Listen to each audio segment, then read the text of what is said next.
Hello, good evening. Welcome to North West Tonight with Roger Johnson and Annabelle Tiff in our top story. Anger as Manchester City Council plans to cut 600 jobs and reduce services for children and the disabled. You can't care and say you're going to look after them and cut them. Can't do both, love. You can't do both. We'll find out what the cuts might mean for Manchester's most vulnerable residents. Also tonight, the officer who stopped the game at Hillsborough tells the inquest that he opened a gate onto the pitch to relieve a crush 8 years earlier. A crash for cash scam on the buses. A transport inspector is jailed after organising a £500,000 fraud. And Annabelle's in the village of Arkholme in Lancashire. Find out why in the First World War it had 59 reasons to be thankful.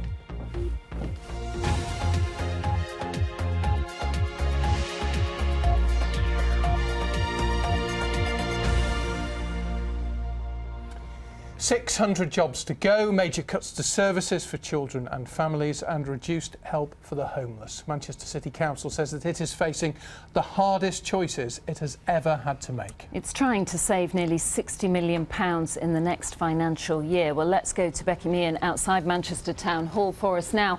And Becky, inevitably, there's a political row about this.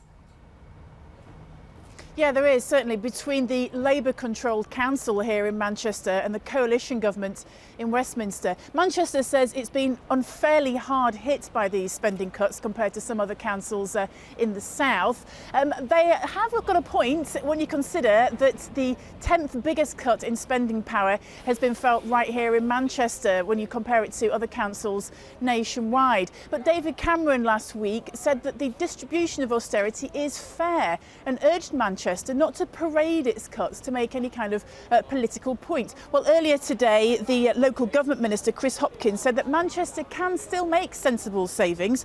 He suggested better procurement, cutting waste and fraud. Well, Claire Fallon has been looking at some of the tough decisions that Manchester now has to make.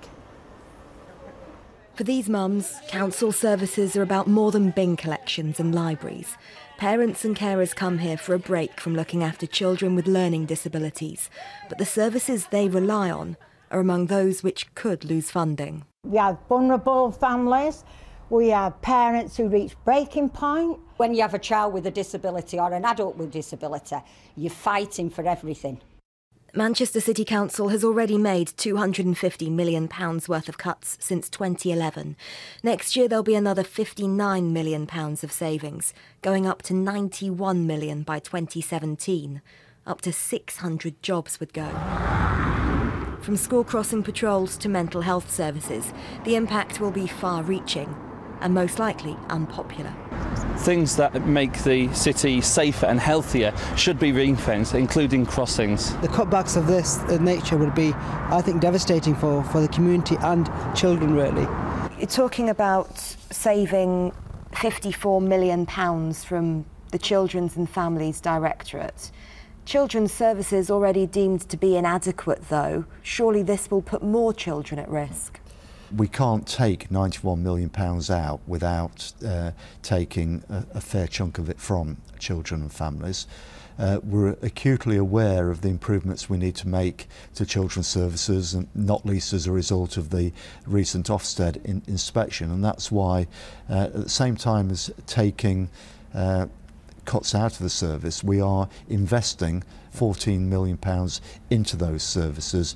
Those words come as little comfort to some, though. It says it's going to ensure that the vulnerable people are not affected. Well, all our kids with learning disability are vulnerable. So, Sir Richard, you can't care and say you're going to look after them and cut them.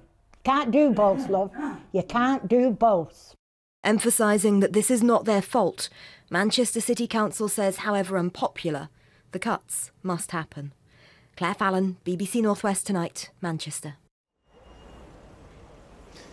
Well, these kind of decisions aren't limited to Manchester, of course. Councils around the region have been making cuts for several years and they're having to cut even deeper in the years still to come. Let me give you a few of the numbers. Salford has to find another £56 million over the next 2 years. Liverpool has to cut another £156 million over the next 3 years. And county councils too are facing similar decisions. In Cumbria, they have to consult now over cuts of another £83 million over the next 3 years.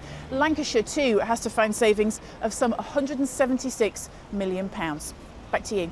Becky, thanks very much.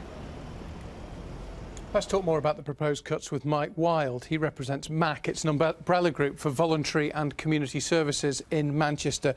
Mike, thank you for coming in. You've been talking today since this announcement to some of the groups that you represent. Yep. What have they been saying? There's a lot of anger. Some of the organisations that we represent, and there are 3,000 charities just in Manchester, they have fought hard. I mean, you've just seen Bernie. She's built Talbot House with her bare hands.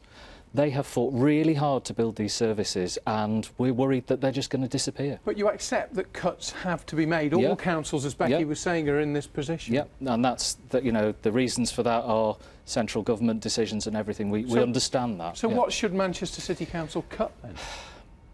It's hard, isn't it? I have huge sympathy for the councillors and the officers who've had to make these decisions, and everybody in the voluntary sector knows that. But there is a right way and a wrong way to do this, and I want a conversation with the council, and they are offering that, about the fact that if you cut a charity too much, you then lose the ability of that charity to bring in more money and more resources and more volunteers. So every pound that the Manchester City Council puts into a local charity, that charity can usually generate around £9 extra.